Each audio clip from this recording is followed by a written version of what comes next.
De alguma forma, o Blanchot, tão contrário ao Hegel, ele entende que o Hegel já havia um pouco se aproximado desse problema naquela sequência que está na estética do Hegel, né?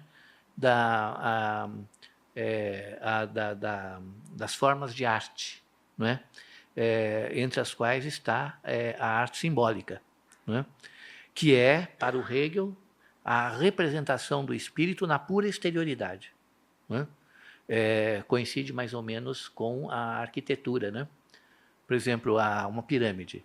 Uma pirâmide é a tentativa de que o espírito, no seu itinerário, né, rumo a si mesmo, se faz para representar, mas na pedra, na exterioridade. O que vai acontecer na sequência? Chegaremos à arte romântica, em que a palavra, a significação, o inefável, vai representar o espírito, e aí adequadamente. Né? Mas começa-se por tentar representá-lo na pedra, né? Na arquitetura, ou seja, no elemento exterior. E o Hegel diz, inadequado. Por isso que tem que, né, evoluir, por assim dizer, para uma forma de arte em que o espírito se sinta mais à vontade, né, possa ser representado mais adequadamente. O interessante é que o Blanchot, ao evocar essa concepção que o Hegel tem da arte simbólica, né, e esse fato de que a imagem e o seu conteúdo espiritual não coincidem, portanto o símbolo é intrinsecamente inadequado, né? O Blanchot vai então dizer o seguinte, essa inadequação provinda da exterioridade é essencial, já que a função do símbolo é sempre mostrar esta insuficiência e assim nos fazer vivenciar a falta em geral, o vazio, né, em seu conjunto. Então isso vale tanto para a representação que o Hegel chamava de simbólica, né, que é essa representação exterior, a arquitetura, quanto para aquela representação significativa, interna, que o Hegel entendia como adequada ao espírito, que é, por exemplo, a palavra ou a música. Né? A pintura se aproxima um pouco disso, mas a palavra, né, que vai estar no topo da hierarquia. Mas o Blanchot generaliza essa inadequação. Né? Mesmo a palavra, que o Hegel considera adequada, sofrerá essa inadequação, sofrerá esta falta constitutiva da representação. Né? E, portanto, nem mesmo aí, na arte romântica, né, para o Hegel, você terá essa aproximação, essa quase coincidência, né, entre o símbolo e o simbolizado, entre a representação e o espírito, já que permaneceremos sempre na exterioridade. Né? E o fato de que a palavra detentora do significado, o significado parece ser uma coisa interna, quando passamos do significante ao significado, julgamos nós. Passamos do exterior ao interior, né? Da matéria, do som, para o espírito. Né? O Blanchot não concordaria com isso. Né? A palavra continua sendo exterior àquilo de que ela tenta falar, né? A coisa que ela tenta representar. E isso, e portanto a literatura, né, sempre vai padecer dessa exterioridade, desta insuficiência, né? E tudo que nós podemos fazer nesse sentido é vivenciar a falta em geral. Não é a falta o que falta para a arte simbólica tornar-se adequada.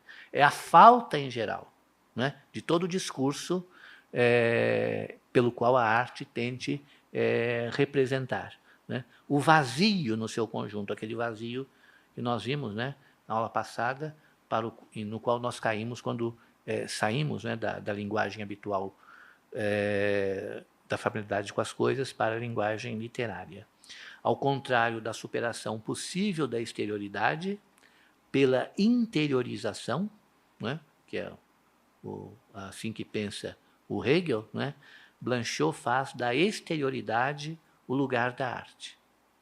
no qual a linguagem desvela o seu ser, mas apenas de forma muito problemática o ser das coisas, né? A linguagem desvela o seu ser, mas e o ser das coisas? Isso terá que ser problematizado, uma vez que passou-se agora para esta concepção moderna, da modernidade tardia, né? Em que temos que considerar não apenas a referência da palavra à coisa, mas, sobretudo, a autorreferência da linguagem. E talvez a impossibilidade da passagem às coisas, né? Do discurso à própria coisa. E, portanto, a exterioridade é o lugar, ou não lugar, né? No qual a linguagem desvela o seu ser, e a arte se configura sempre a partir desta falta, né? Desta falta que parece ser o seu destino essencial, né? E que se revela nesta tarefa, por assim dizer, né? Que ela tem: atribuir existência à inexistência. Ora, isso nunca será algo que se fará completamente, né? Então, nessa atribuição, nessa relação, a falta sempre vai permanecer ali, né? Intrinsecamente. Mais do que uma dificuldade, portanto, pode-se falar aqui de uma impossibilidade, né? Se nós quiséssemos parodiar a terminologia kantiana, né, diríamos a condição de impossibilidade da literatura, né? Que, se compararmos o Blanchot ao Kant, coisa que fizemos muito esquematicamente na aula de ontem, seria o caso de mantermos essa expressão, né? Diante das possibilidades de conhecimento do pensamento reflexivo, quando se trata da ficção ou da literatura, estamos diante do exame, se for o caso, das condições de impossibilidade da literatura. Quer dizer, do fora, né? Porque o fora deveria ser a referência, né? Saímos do interior, que era a referência. Agora temos o fora, outra referência. Não é. Seria cômodo, não é? Mas justamente o Blanchot sempre tenta evitar esse registro, né? Essa transposição do registro, né? Não podemos dizer que o fora seja uma referência, assim como na interioridade do espírito, né? Os elementos reflexivos atuam como referência do nosso pensamento, né? Habitualmente, as oposições categoriais da lógica, né? Dessa lógica da reflexão, nos induzem a compreender o fora no sentido transitivo, não é? Do genitivo objetivo, acho que se diz assim, né? O fora de, né? Fora de, fora é fora de, né? Que sentido tem o fora? Fora do quê?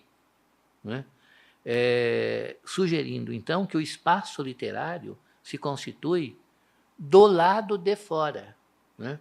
O que supõe, portanto, o lado de dentro, que aquele que migra da realidade para a ficção teria abandonou o lado de dentro, em benefício do lado de fora, né? Novamente a questão da manutenção de um registro comum, né? O fora, na sua condição de exterioridade pura, né, não pode ser concebido de maneira relacional.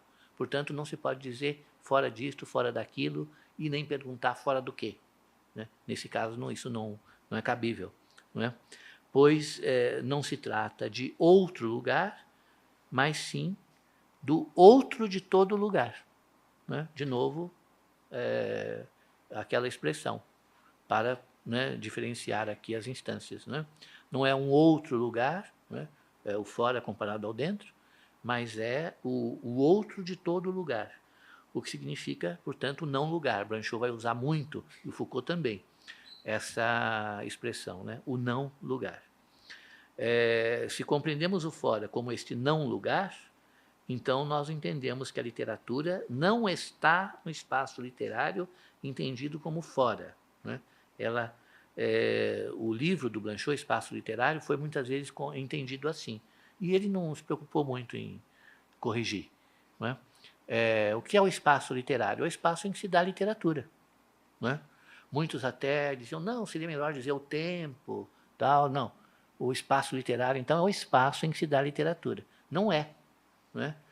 Não é um espaço constituído que a literatura veio ocupar. Não é?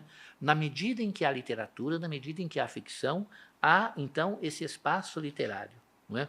Ou seja, a literatura não está fora, ela é o fora. Ela é a exterioridade pura. Não é? E, portanto, é por isso que nós devemos pensar lá nesse registro radical, né, que o Blanchot está propondo. Não é? A literatura não está fora, ela é o fora, o seu lugar ou o seu não lugar é este. Né? E, portanto, nesse sentido, não há fundamento nem qualquer coisa em que a literatura se pudesse apoiar. Não é? O antifundamentacionismo, né, da geração geração pós-heideggeriana, né? Da qual o Blanchot um pouco participa, tem isso, né? Quer dizer, aquela tentar se desvincular desta obsessão do fundamento, que é uma herança cartesiana que o Heidegger tentou reajustar ao problema do ser e não ao problema do sujeito, não é? Mas continuou o registro do fundamento, da fundamentação. Então, nesse caso, sempre se perguntaria fundamento da linguagem, fundamento da literatura, fundamento da ciência e tal, né? Não é o caso, uma vez que, não estando em lugar algum, não está presa a nada, não tem qualquer tipo de ponto fixo, o qual esteja, né, ancorado, e, portanto, também nenhum fundamento. Não é? Então, esse fora é, né, simplesmente é. A literatura simplesmente é. Ela não é a partir de alguma coisa, nem se dirige a alguma coisa, não está fundamentada nisso ou naquilo, não tem finalidade qualquer, ela simplesmente é. E é a exterioridade pura. Né? Então, ou seja, é esta falta de referência, sobretudo essa exterioridade pura, não é? E essa perspectiva de não tem ponto fixo, não tem fundamento, etc., pode ser traduzida dessa forma, mais simples talvez, né? Ausência absoluta de referência. Né? E, portanto, o artista, principalmente o escritor, né, ele pode ser sempre caracterizado pela perda do mundo e pela perda de si. Não significa que ele perdeu algo que ele tinha. Ele simplesmente vivencia essa perda. Né? Não é preciso ter para perder. Né? Simplesmente a experiência da perda, né, é digamos assim, o âmbito em que vai se dar a literatura, o ato literário. Né? Ou seja, alguém que está perdido na exterioridade pura, na impossibilidade. Né? E o outro nome disto, para o Blanchot, é deserto. Né? Nós antecipamos na aula passada que esse tema apareceria. Né? E não é difícil entender por quê. Né? O âmbito semântico dessa palavra inclui, além da perda, né, a impossibilidade de orientação devido à ausência de referências. Daí se passa, então, do deserto para a outra expressão que Blanchot também usa, e o Foucault acompanha nesse ponto, que é a errância, né? Caminhar sem destino, sem origem, sem ponto de chegada, sem expectativa. Né? Quem vive, então, no deserto, errante, está em exílio. Né? E aí se completa, então, essa tríade com a qual o Blanchot vai trabalhar. Deserto, errância, exílio. Né? Caracterizando, então, com a radicalidade que esses termos sugerem, o fora. Fora de tudo. Perdido de toda e qualquer referência. Né? Então, nesse sentido, esses três termos, né, são como se fossem as designações, né, disto ou daquele, né, que do espaço literário, daquele que está no espaço literário, que o habita, né? E tudo isso deriva diretamente da imanência absoluta da literatura ao seu ser, né? Se a literatura dependesse de alguma coisa, haveria referência, haveria um horizonte, haveria um ponto de chegada, haveria memória da origem, né? Haveria expectativa, esperança, né? De, estando no deserto, chegar a algum ponto, chegar a algum lugar, de que a errância terminaria por, né? Configurar um caminho onde se chegaria a alguma parte, mas não, né? Aqui, então, no caso, ou seja, aquele que está perdido não pode contar com algo que transcenda, ou que, no sentido de estar adiante, não acima, mas simplesmente estar adiante, né? Da sua situação.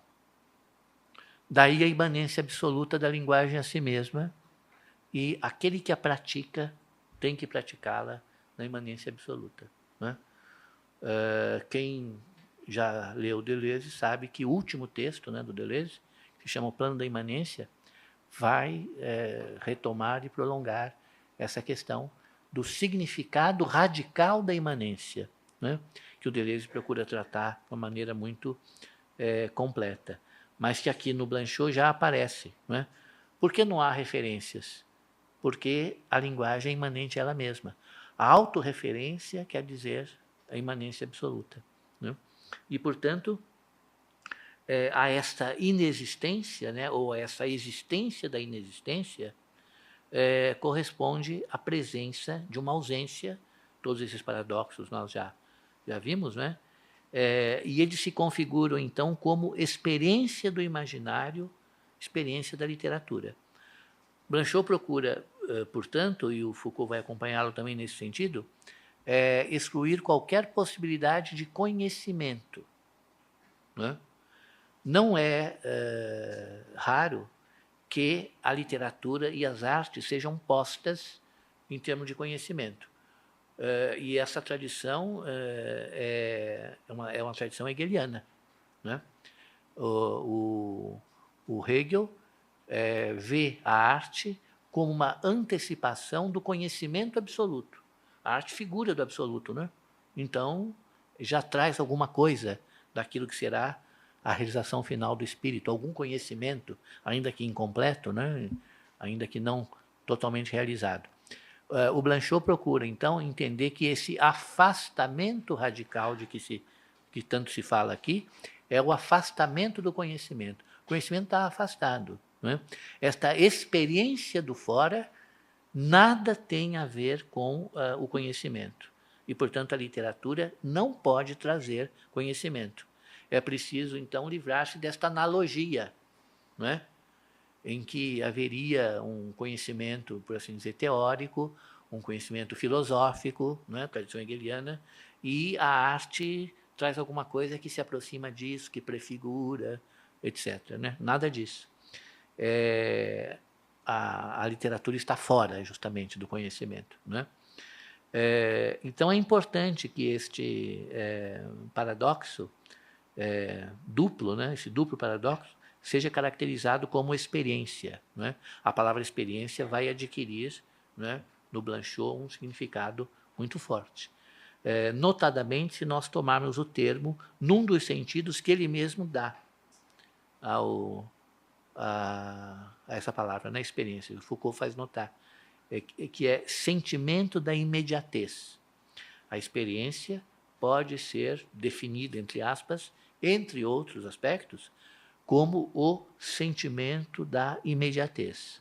E por essa expressão, nós deveríamos entender, talvez, uma relação não dialética que se estabelece entre o escritor e a literatura, né? Então, se nós associarmos dialeticamente, vamos então voltar àquela terminologia hegeliana. Há o mediato, há o imediato. Quando é que é mediado? Quando é que é imediato? Não é? Essas oposições, então, não valem para caracterizar este sentimento da imediatez, que justamente não é saber imediato, né? É sentimento da imediatez e, portanto, não pode ser, digamos assim, traduzido, não é? Dialeticamente. Se nós quiséssemos, então, ver isso nos termos da relação entre o escritor e a literatura, não é?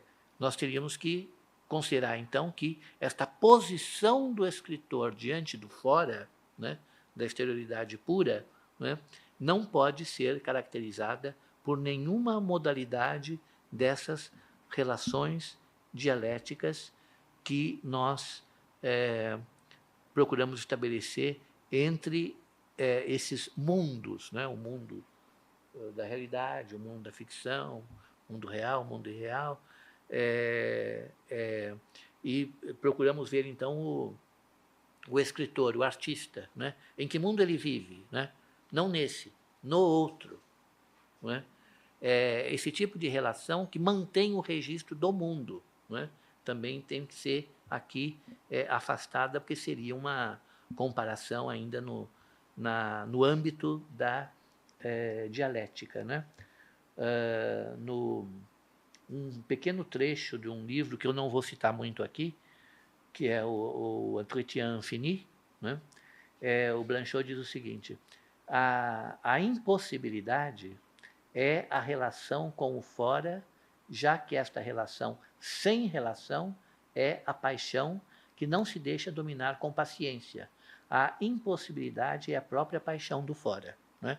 Essa expressão paixão do fora, ao qual os comentadores do Blanchot dão muita ênfase, né, também é perigosa, né, porque não significa que o escritor esteja tomado pela paixão e não, digamos assim, pela racionalidade. Né? Aqui estaríamos também, de novo, repetindo esse registro que une as coisas na medida em que as separa. Né? Essa paixão do fora é a exclusividade do fora. Né? Teríamos que ver, então, a palavra paixão aqui teria que assumir um significado radical. Né? A paixão é o tipo de experiência que não supõe nada que venha a se dar paralelamente a isso. Né? O Bergson já havia, de alguma forma, assinalado, né, essa diferença e, portanto, denunciado as tentativas de reduzir a paixão à representação racional. Né? Todo mundo já teve a experiência de argumentar com alguém que está tomado pela paixão, né? Absolutamente inútil. Né? E qualquer coisa que faça com que esse indivíduo venha, né, como a gente diz, então, volte à razão, né, significa, então, que aquela superficialidade do eu levou vantagem sobre a profundidade da emoção. Né? Então, já não era uma emoção verdadeira, autêntica, se ela pôde ser dominada, né, pela razão. Então, paixão nesse sentido, né? Sentido absoluto. Né? Ou seja, a impossibilidade. Portanto, aqui também a impossibilidade não como uma variante da possibilidade, né? Mas como o retrato dessa espécie de conduta impossível, né? Que é da literatura. Nós vamos falar disso ainda nas próximas aulas. Então, ou seja, não é algo que se possa saber, mas apenas, talvez, sentir. Uma aproximação que também lida com essas dicotomias que talvez não fossem admitidas pelo Blanchot. Com efeito, seria difícil compreender como uma instância absolutamente autorreferente como a literatura não esteja voltada para o interior de si mesma. Né? E já houve essa concepção muitas vezes repetida. Né? O escritor é aquele que é dominado pela interioridade, no sentido de que ele é emoção pura, ele é sonho, ele é outro mundo. Não é? E, portanto, neste caso, que é o caso da literatura ou da ficção, né, trata-se de voltar-se ainda mais para a interioridade. Né? talvez para aquele domínio que o Agostinho chamava de a intimidade da interioridade, o interior íntimo, a interioridade mais íntima, né? O lugar de Deus, né? Seria esse, então, o lugar, digamos assim, da emoção, da crença, do que está além, né? da pura razão analítica. Esse hábito, né? Muito firmemente estabelecido, né? É óbvio que ele é tributário do modelo do pensamento reflexivo, né? E, na verdade, como se a interioridade ficcional ou a interioridade emocional fosse alguma coisa que ultrapassa a razão, mas continuando no mesmo percurso, na mesma direção, não é? O Bergson também teve alguma coisa a dizer sobre isso. Ele diz: basta que nós examinemos as concepções tradicionais da intuição, principalmente entre os alemães, que nós vamos ver que para eles intuição é um super conceito. Não é alguma coisa diferente do conceito. É um super conceito, é um conceito de todos os conceitos. O Schelling, Hegel, acham que chegaram à intuição quando chegaram, né, a esse conceito que abrange tudo, que, portanto, é o conceito de todos os conceitos, o que não seria realmente a intuição. Justamente a intuição seria outra coisa, ou o outro do conceito, né? Então, aqui nesse caso, também vale isso, quer dizer, o campo da interioridade, né, ficcional concebido como em continuidade com a reflexão, talvez mais profundo, mais desordem, mais simpático, ou mais emotivo, qualquer coisa desse tipo, mas um aprofundamento daquilo que normalmente a reflexão já faz. É isso que o Blanchot quer evitar, não é? Essa continuidade de registro, não é? A exterioridade é ausência, a interioridade é a presença absoluta, a exterioridade é a ausência absoluta, não é?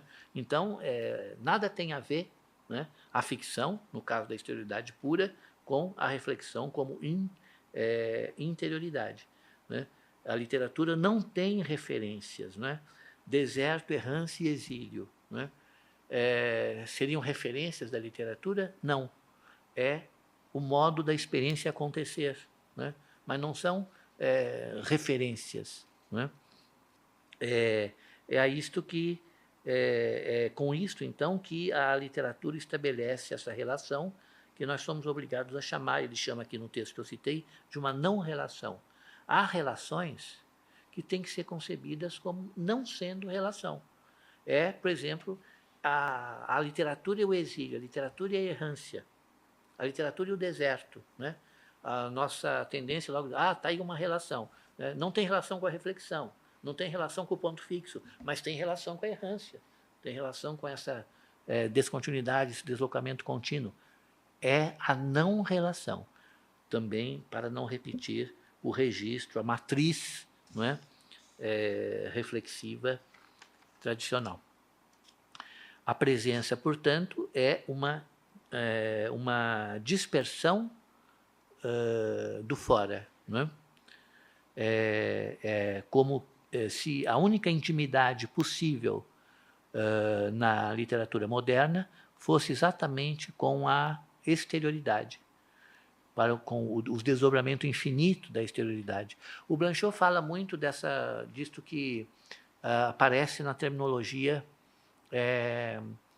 filosófica e principalmente da filosofia da literatura, né?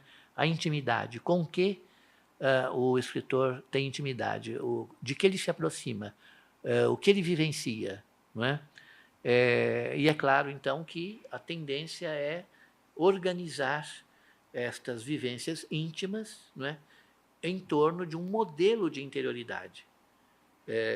Mas, como isso não é possível, a única maneira de dizer indiretamente o que se passa é dessa forma paradoxal.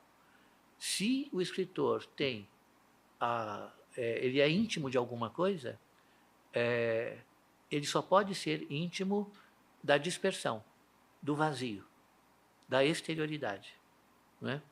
E, portanto, essa característica, não é, aconchegante, não é, da intimidade consigo, com emoções, com ideias, com o próprio sonho, não é? Não se passa na literatura, porque justamente ela é esse desdobramento infinito, não é? Em que não é possível contato íntimo, não é? Tal como nós estamos habituados a concebê-lo, porque se está no deserto, não é? O deserto representa, então, uma perda de referências tão completa que nele já não é possível mais pronunciar aquela palavra que é a matriz de toda a intimidade, de toda a relação e de toda a reflexão, que é eu. No deserto não é possível dizer eu. O eu se esvaiu naquela amplidão, naquele vazio, não é? Naquela perda. E a pergunta que o Blanchot faz é essa. O nômade pode verdadeiramente dizer eu? Eu, onde eu estou? O nômade pode fazer essa pergunta? E, sobretudo, pode referir onde ele está, onde ele não está ao eu? É sustentável esse eu na errância, no deserto, na perda, ou seja, nessa ausência do ponto fixo da identidade, que constitui sempre a referência básica. Então, a partir daí, nós podemos repetir, o que já sabemos, que o abandono dos critérios tradicionais não se reduz a uma troca de referências. Essa expressão do Blanchot, não é mais possível dizer eu, significa não é mais possível referências, porque na cultura moderna o eu é a referência de todas as referências. Então, aquele que não pode dizer eu, não pode contar com qualquer referência, porque essa é a matriz de constituição, de todas elas. E, portanto, não se trata de trocar referências. Não, agora eu não posso mais dizer eu, mas posso dizer outra coisa que me localize. Não, isso não é possível. Quando se constata que já não se pode dizer eu, no deserto, na errância, no exílio, então a questão passa a ser essa. Com que ainda se pode contar? E esse ser aí é o sujeito entre muitas aspas. É evidente que aquele que não pode dizer eu, não pode reconhecer, nem ser reconhecido como sujeito. Com que se pode contar? Ou então, teríamos que supor que o desvelamento do ser da linguagem faz com que nós só possamos contar com a linguagem, quer dizer, com o deserto, o vazio, o nada, que é a palavra que logo mais vai definir a linguagem, nada.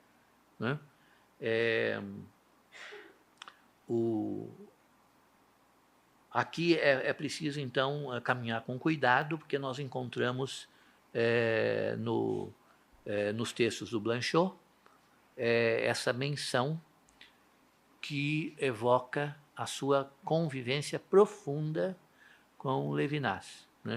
Se conheceram na universidade como alunos, e mantiveram uma relação que durou toda a vida. Diálogo intelectual, muito importante, afetivo também. Então, é preciso caminhar com cuidado na direção disto que vai parecer uma referência, porque o Blanchot vai admitir, a partir do Levinas, que estamos diante do problema da alteridade e que o outro é um polo a partir do qual se pode pensar o fora, a exterioridade pura. Isso se deve ao diálogo constante que os dois mantiveram.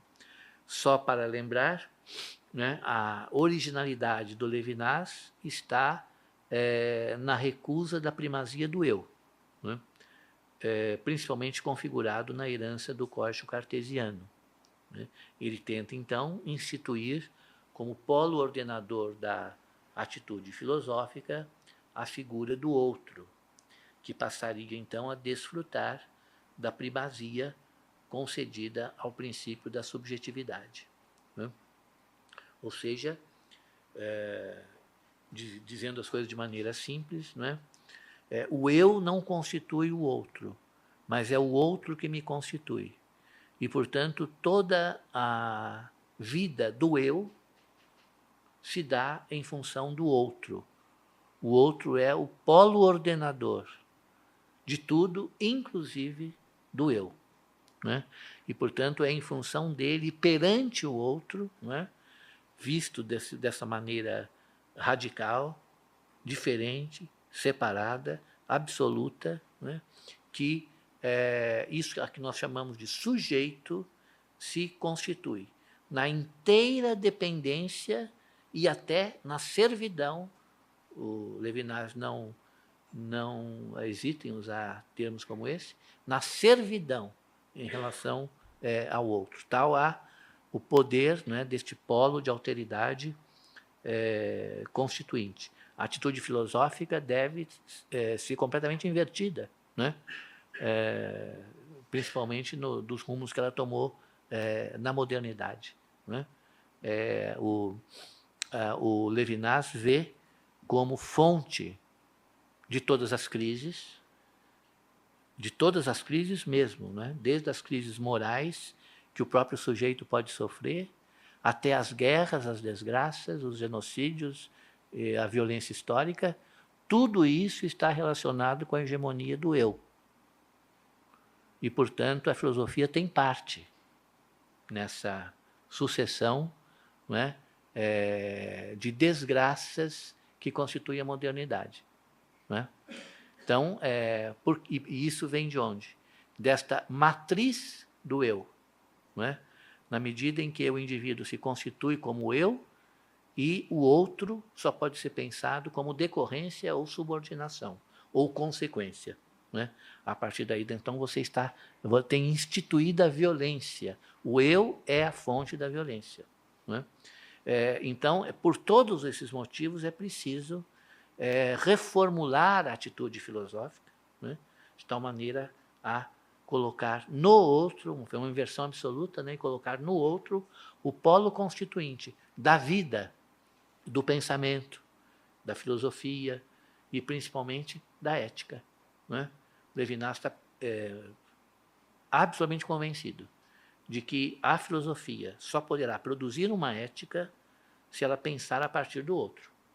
Enquanto se pensar a partir do eu, não haverá ética, né? Haverá simulacros, né, de conduta moral. Mas uma ética autêntica só pode ser concebida se a atitude filosófica tomar como matriz o outro, como origem de tudo, não é? O outro. E, portanto, a radicalidade com que esse outro deve ser pensado é muito forte. O Blanchot acompanha, de certa forma, não é? Esta concepção do Levinas, esta primazia, não é? Do outro, esta subversão das categorias e procedimentos tradicionais, que está muito de acordo também com o próprio, né, pensamento do Blanchot, né, que vai, então, desembocar nesta contestação absoluta das prerrogativas da consciência subjetiva.